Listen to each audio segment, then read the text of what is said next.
We're now within 2 weeks of NBA free agency, and some future Hall of Famers on this list, though many of these are player options here. Likely not going to see a lot of movement from the big names, you wouldn't think, but LeBron, Harden, Kyrie headline a list of potential future Hall of Famers who could potentially head elsewhere, or maybe, as we've seen lately, you can re-sign and then kind of force your way into a trade. Here are some of the others. Russell Westbrook declined his player option. Now, maybe he ends up back in Denver, but he's already declined that player option.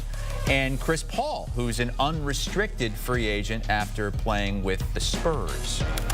All right, we've got Ashley Nicole Moss and Brad Botkin. We're going to discuss some of these. We're going to play a little what if, matchmaker, if somehow, some way, LeBron declines his player option or wants out of LA, even though his son is in the system now. Brad, I'll start with you, and you can kind of give us what you think is going to happen, and then Ashley's going to play, perfect matchmaker out there. What do you think LeBron is going to do? Oh, he's staying. There's nowhere that he can go. If you look across the landscape right now, the league has really shifted in terms of teams not hoarding cap space because it hasn't proved beneficial in the most recent years. The large trend now is to sign with your team. You said it. If you want to demand a trade later, go ahead. But there's only one team that can offer anywhere near the money that a LeBron would be after, and that's the Brooklyn Nets. So, no, he's staying put. The question is going to be next year for LeBron James. Let's say he opts in this year. And then he's a free agent. Is he done after this year? Because the Lakers, if LeBron's not on the books next year, 2026, then they have actual max cap space without LeBron. Now, you're the Lakers with Luka Doncic and max cap space. That's a serious question. And that could trickle into, say, Jaren Jackson's negotiations with Memphis. If he holds off 1 year, the Lakers become a player for him in 2026. So there's a little bit of a trickle-down effect with LeBron next year. This year, I don't see any way that he's not playing for the Lakers. Yeah, I agree with Brad completely. For me, it's the Lakers. Look, the reason why, $53 million right there. Not that he needs the money. He's doing okay in life. But look, I really think that LeBron still is in the mindset of wanting to win, still thinks that he can win a championship, and we can have a conversation whether that is a feasible dream or not. That's not what we're doing today. But I think when you have Luka on your team, and if Rob Pelinka in the front office is able to kind of build around those two guys for the time being, you always have a chance when you have LeBron and now that you have Luka. I'm someone who believes that the championship window for the Lakers with LeBron James has closed. You can't tell Lakers fans that. You can't tell LeBron James that. But to Brad's point, the only other option immediately is Brooklyn, and that would be insane for LeBron to go to because they're going to be in a complete rebuild, and they're not a better situation than what he has with the Los Angeles Lakers right now. So for me, his life's there, his family's there, his businesses are there, his life post-basketball is there. The Lakers are just the best option for him at this stage in his career, which is coming to an end. This next season will be the 10-year anniversary of his title with the Cavs and Kyrie Irving. God, has it been that long? A decade, believe it or not. Kyrie with the Mavs, but you got the ACL thing. Does he have any other options here, Brad, or is it absolutely back to the Mavs? Yeah, same thing. I mean, if LeBron's not going to attract, there's no money out there, and he's not even going to play this year. Maybe if he ends up playing in like February or March. So this is a no-brainer. I mean, I think what they're going to try to do is get this thing set up long-term for him. There's a lot of questions around the Mavericks. Are they going to try the two-timeline thing and play with Anthony Davis and Kyrie Irving, and then also try to set up the future with Cooper Flagg?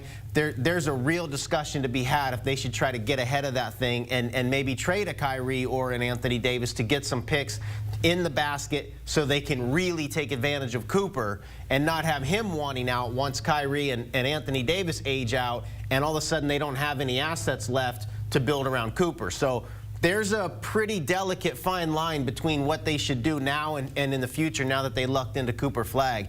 But from an individual standpoint, Kyrie Irving, again, no money available. And he's not even going to play this year. So no chance he leaves. Yeah, I agree with Brad as well on this one. I think the only situation where he could possibly opt out is if he opts out for more years, less money to essentially help the Dallas Mavericks out, because to Brad's point, he's not going to play this season, and if he is able to return, it's going to be very late in the season, and we don't even know where the Mavs would be in terms of the standings and things like that. So an effort to extend his playing career and have the security of a longer contract, he may opt out for that option, but he's going to, in some way, shape, or form, be a Dallas Maverick next season. At CBSSports.com, for all of these players, there's a little a rating at the bottom as the chances that a player will change teams. For instance, LeBron was 1 out of 10 changing teams. Generous. Kyrie was 0 out of 10. I'm surprised LeBron wasn't a 0 out of 10. This next player is a 2 out of 10. It's James Harden. He's got a player option with the Clippers, about to turn 36, made All-NBA last season. It was third team, but he made an All-NBA team for the first time in 5 years, Brad. Played very well. Again, this should be a 0, not going anywhere. James Harden took a pay cut with the Philadelphia 76ers, thinking that he was going to get paid, he was going to get it on the back end, didn't get it, and was not happy about that. Now, we can talk about all the money these guys have made and whether they need it, and I would think if they've been halfway prudent with their financials that they don't, but there's an ego involved here, and there's just no chance that James Harden, again, still an All-NBA player. The Clippers, although they went out in the first round, still feel like a viable threat to me.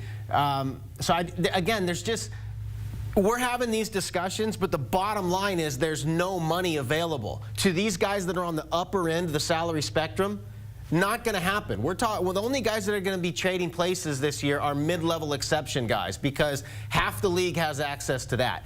If you're above that, we're going to get to like a Julius Randle, who's not a star, but certainly thinks he's worth more and is worth more than a mid-level exception. There's no money out there. Teams have completely changed the way that they handle their salary structures. Is it going to be like this for a while, or is this just an outlier year? You know, realistically, because of the second apron and the way that has changed things, teams are not seeing the benefit. You know, we saw teams hold off for years, like, we're going to plan our cap space for when Giannis becomes a free agent. We do these like 2 years ahead of time. And then what has been the trend is those guys just re-sign with their teams. They extend with their teams, and all of a sudden you have all this cap space that you end up having to, bid on lesser tier players like, I don't know, Kyle Lowry or whoever, because you saved it for the guy you thought was going to become a free agent, and they end up extending because it's just easier to do. You can do more years with these teams that you're currently on.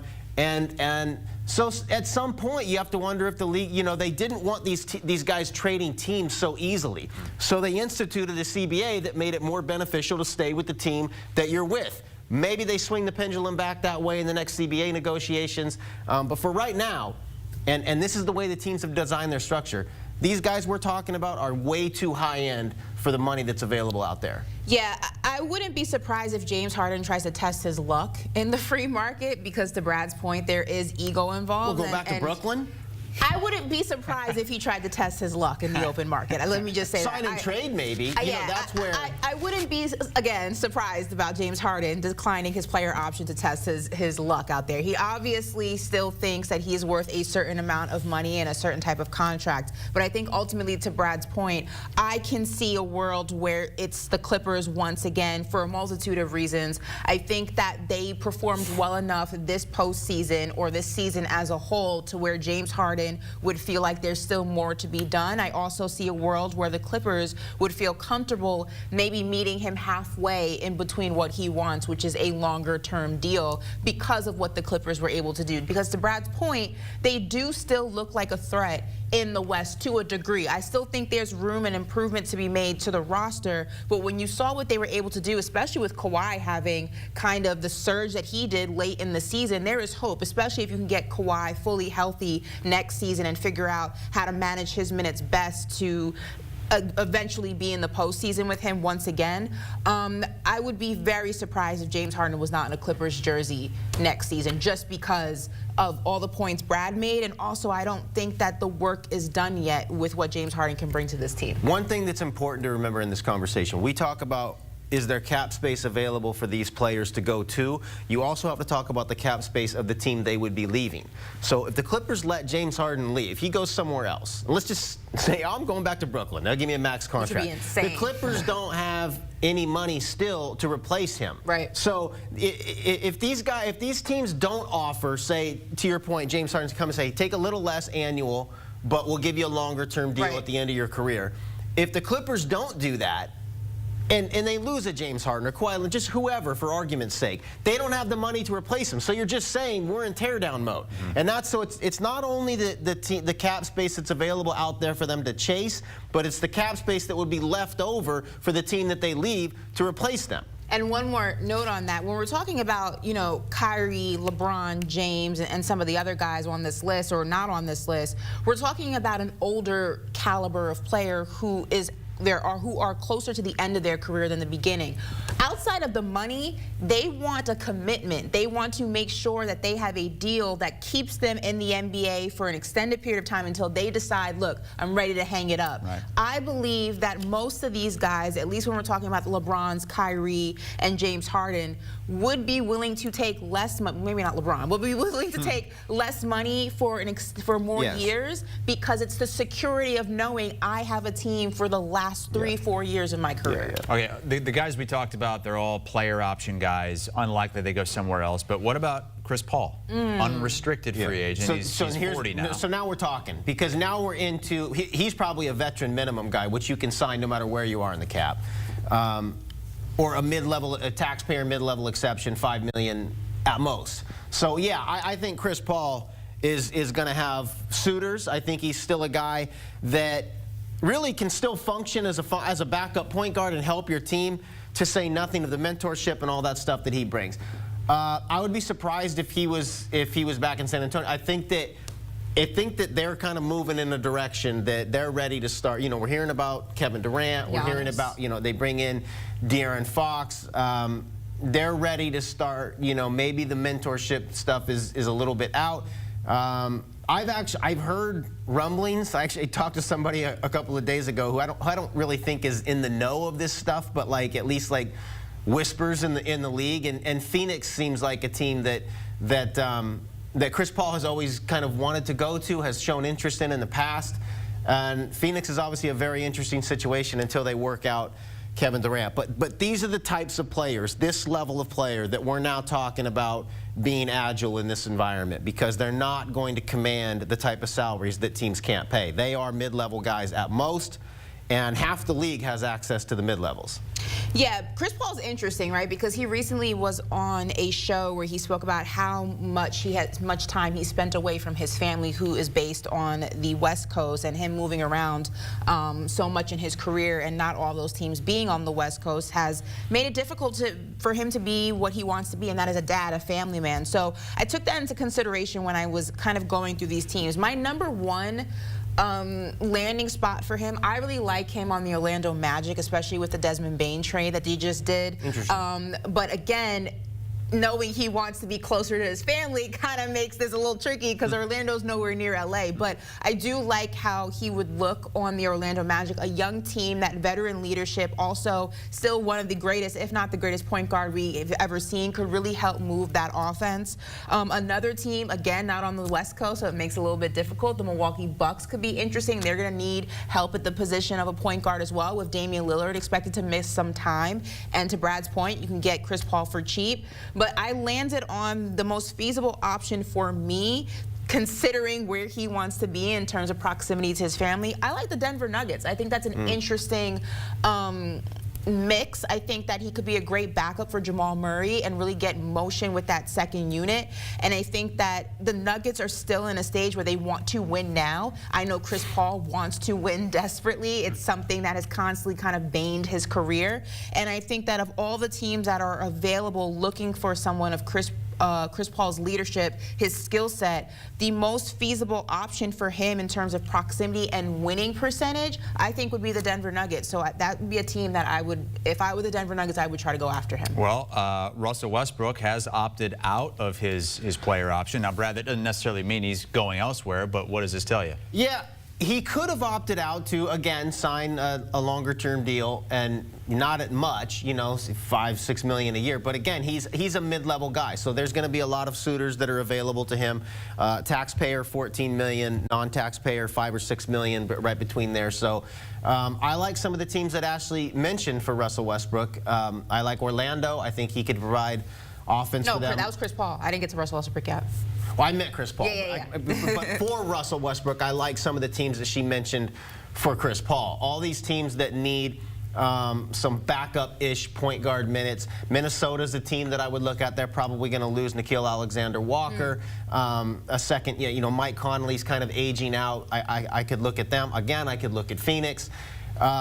It's interesting with Chris Paul and Russell Westbrook, they sort of keep circling each other. Westbrook leaves OKC, Paul goes to OKC. Paul leaves the Clippers, Westbrook goes to the Clippers. Now maybe Westbrook leaves Denver and Paul goes to Denver. So, and then they play together in Houston. So they kind of some odd synergy there between Chris Paul and Russell Westbrook as they round out their careers. But again, this is the right caliber of player, the right time in their career where we're talking about they can still help a team at a price that's actually available to them on the market. I actually like Russell Westbrook and the Sacramento Kings. I think that they need help at the point guard position, obviously losing De'Aaron Fox, and I think that Russell Westbrook they're also a middle-of-the-road team, right? They're not expected to really win anything. They could be a playoff team if they figured their situation out in terms of holes in the roster and things like that. But I think Russell Westbrook brings experience. I think he brings energy to a team. And again, for the Sacramento Kings, who are desperately looking to improve the point guard position, I think Russell Westbrook could be a good fit. It also is not a big move from him going from Denver to Sacramento. Obviously, he played with the Clippers. I believe he's from the California area, I think Los Angeles to be specific. So it's not too far from home at this stage in his career, which is a factor I think a lot of guys take into consideration, especially later in their career. But I think Russell Westbrook and the Kings would probably be the best fit for me. I don't think Westbrook, since he opted out of Denver, I'd be very surprised if he was able to go to another championship contender. Well, that's the question that's really important. We're going to talk about basketball fits, but at Chris Paul or Russell Westbrook, at this stage of their career, this comes down to whether they want to win or not. Right. Do they want to? Well, if he did, would he have opted out? Well, he wasn't gonna. He thinks he's worth more money. Maybe he can get a longer-term deal with Denver. Maybe he's willing to sign a veteran minimum on a team that can win. So we don't know these guys' motivations. But at this point in their career, it's certainly fair to ask. They've made their money. Maybe they'll take a vet minimum to sign with the Celtics. You know, the Celtics are a bad example, but the Cavs next year or whoever, because they have never won a ring and they want to chase one. Maybe they want the most money they can get. We don't know, but it's a fair question to ask. And if you're willing to take a vet minimum, you can go anywhere. You mentioned the Celtics. We don't have time to get into it, but Al Horford is an unrestricted free agent. He's going to be a Knick. Yes or no? Hall of Famer? Yes. I believe so. I believe Absolutely so. a Hall Yes, of Famer. and I believe so. Absolutely and Ashley strong, says, but I believe so. Knicks. Yay, he's Doesn't gonna want be a Kevin Knick. Durant. Wants Al Horford. Ashley and That's Brad. crazy the way you just worded that, Chris. Ashley and Brad on today's Triple Threat. You can find it on the CBS Sports YouTube page. It also airs live on CBS Sports Network. Chris Walker will be joining the show as well. When we come back, we are 1 week from the NBA draft, and Cooper Flagg is going #1 overall to the Mavs. Kyle Boone will join us to tell us where he stacks up among recent #1 overall picks.